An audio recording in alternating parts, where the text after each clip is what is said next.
The kids just left. It has been an incredibly long day, but I gotta tell you, I am so excited to sit down and make this video for you. If you're new to the channel, welcome to A Woke Black Teacher. On this channel, we talk about teaching, tech, and social justice.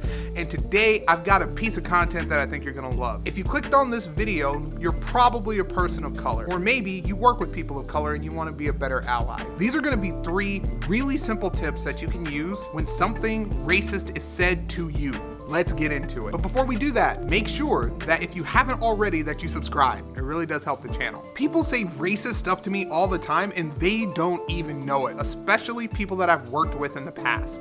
And to be honest, sometimes I feel like I just want to snap on them. But you can't always do that, especially in an elementary school, because A, it's unprofessional, and B, you don't want to set a bad example for your coworkers or especially not any kids in the moment. So here are 3 really simple things that you can do to deal with that frustration in the moment. Tip number 1, affirm yourself.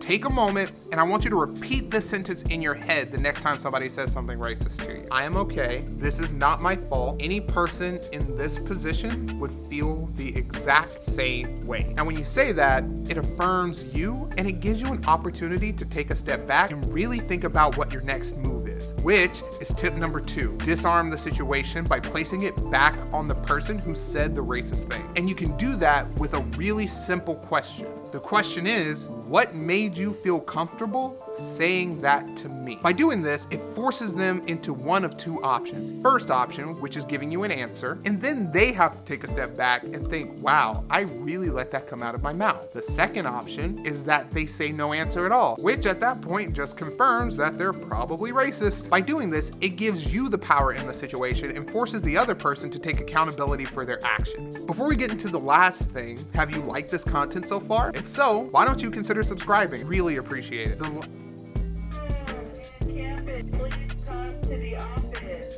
That's what you got to deal with when you record in your classroom. The last tip that I've got for you, get yourself a good journal and write it down. This is probably one of the most important pieces of advice, because the situation that I find myself in a lot is that after somebody has said something racist or offensive to me, I always, like 4 hours later, think of the perfect thing to say. And that doesn't do me any good in the moment. By writing it down, it helps you think of what you can say for the next time.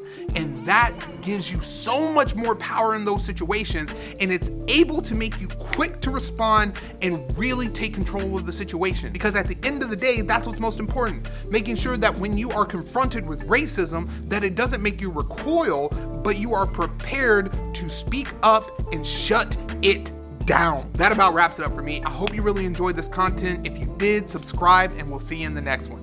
Peace.